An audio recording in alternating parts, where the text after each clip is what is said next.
Friedrich Merz walked into the Chigi Palace in Rome expecting a coronation and left with a clinical autopsy of German hegemony. The projected Chancellor of Germany, a man whose entire political identity is built on the premise of traditional Teutonic leadership and fiscal rectitude, found himself dismantled by Giorgia Meloni in a display of geopolitical role reversal that has sent shockwaves through the Parliament. This wasn't a diplomatic exchange. It was a systemic exposure of the structural rot at the heart of the European Union's traditional power axis.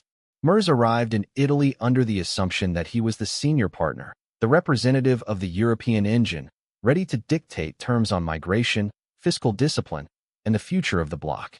Instead, he was met with a data-driven interrogation that highlighted the catastrophic divergence between German rhetoric and German reality. The failure was not merely personal, it was institutional.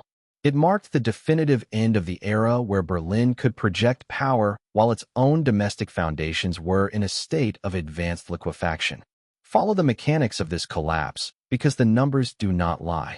Germany is no longer the disciplinarian of Europe. It is the continent's most significant liability, and Rome just served the eviction notice from the seat of EU influence. The friction point began with the migration clash, a spectacle of such blatant policy contradiction that it rendered Merz's position untenable within the first 20 minutes of the meeting. For years, Berlin has played a double game that the rest of Europe is no longer willing to tolerate. Merz attempted to press Meloni on the need for stricter border controls and the enforcement of the Dublin regulation, yet he was immediately confronted with the mechanics of German state-sponsored destabilization. While the German government implements emergency controls at its own land borders to appease a domestic electorate horrified by the rise of the AfD, it simultaneously channels millions of euros from the federal budget into NGOs operating in the Mediterranean. These organizations act as a logistical conveyor belt, depositing migrants on Italian shores, only for Berlin to then demand that Italy prevent these same individuals from moving north. Meloni's rebuttal was surgical. She didn't rely on emotional appeals. She pointed to the line items in the German budget. When you fund the infrastructure of illegal migration while demanding the suspension of the Schengen Agreement to protect your own perimeter, you aren't leading. You are cannibalizing your neighbor's security for domestic political survival. This hypocrisy has stripped Germany of its moral and operational authority on the migration file. Merz, caught between the hardline demands of his own base and the reality of German bureaucratic entanglement with these NGOs, had no technical response. He was defending a system that is fundamentally broken, attempting to sell a solution to a woman who is currently dealing with the physical consequences of his country's contradictory directives. This diplomatic failure is inextricably linked to the rapid deindustrialization of the German heartland. The narrative of Germany as the economic engine of Europe has been replaced by the reality of the sick man syndrome, but this time, the illness is structural and perhaps terminal.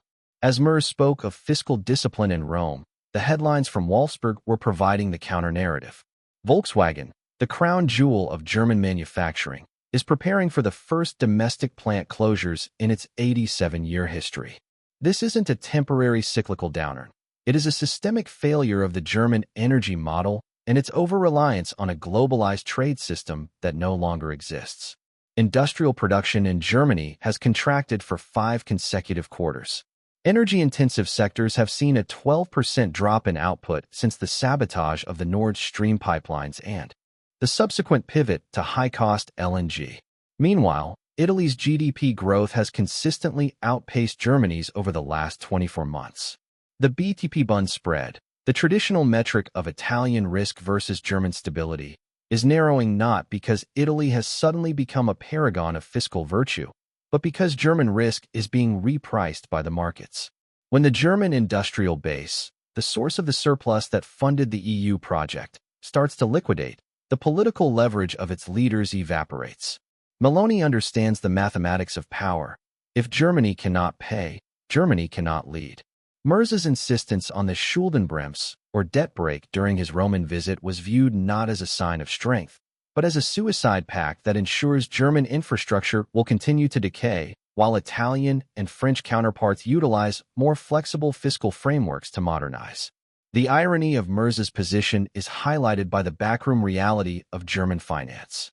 While Merz publicly demands that the Mediterranean states adhere to strict deficit limits, his colleagues in the current coalition and the advisors he intends to bring into power are privately signaling to Brussels that Germany needs a reinterpretation of EU fiscal rules.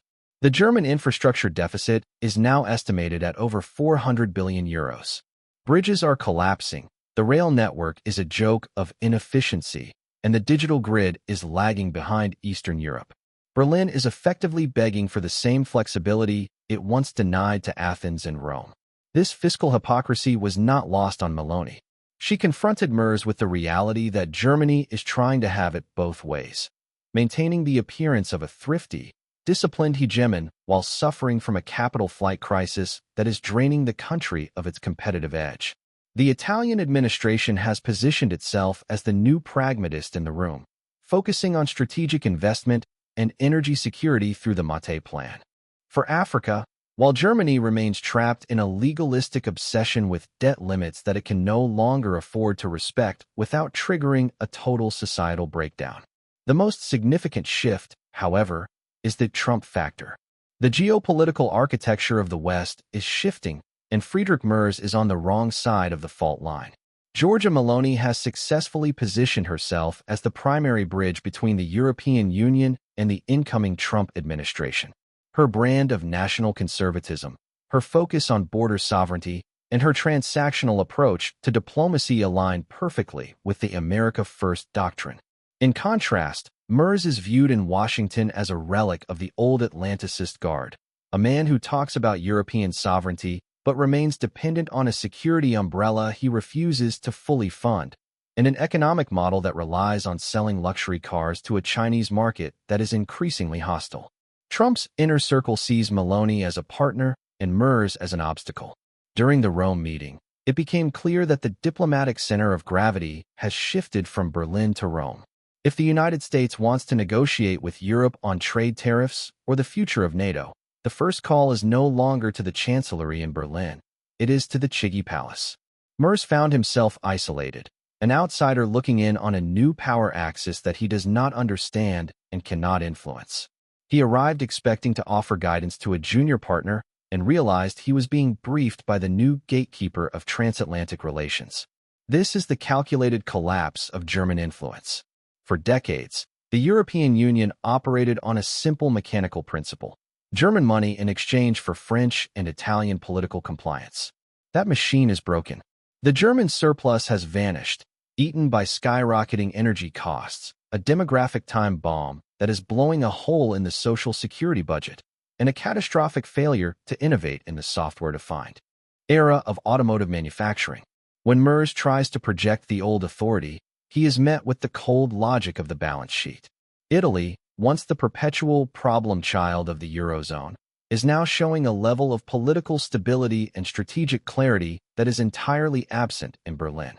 The German coalition is a fractured mess of ideological contradictions, and Merz, despite his polling lead, represents a return to a status quo that the rest of the world has already moved past. Meloni's dismantling of Merz was a signal to the markets and the other EU capitals. The era of the German diktat is over. Power in Europe is being redistributed according to energy security, border control, and real-world industrial viability. On all three counts, Germany is currently failing. The ripple effects of this encounter will be felt in every upcoming EU summit. We are witnessing a systemic realignment. Germany's inability to resolve its internal contradictions, funding NGOs while closing borders, demanding austerity while needing bailouts, lecturing on democracy while its own industry collapses, has created a power vacuum. Italy is moving to fill that vacuum, not through the traditional methods of the 20th century, but through a 21st century model of pragmatic nationalism and strategic alliances. Merz's political execution in Rome was the moment the mask fell. It revealed a Germany that is exhausted, confused, and increasingly irrelevant on the global stage. The verdict is clear. You cannot lead a continent when you are the primary source of its instability. The mechanics of the European project are being rewritten in real time, and for the first time in the history of the Union, the pen is no longer in German hands. The shift is not coming. It is already here. Friedrich Merz went to Rome to assert dominance. He returned to Berlin as a symbol of a declining empire that has run out of both money and ideas. The calculation has changed, and the result is a Europe where the North no longer dictates the terms to the South. Power follows solvency, and right now, Germany is bankrupt in every sense of the word.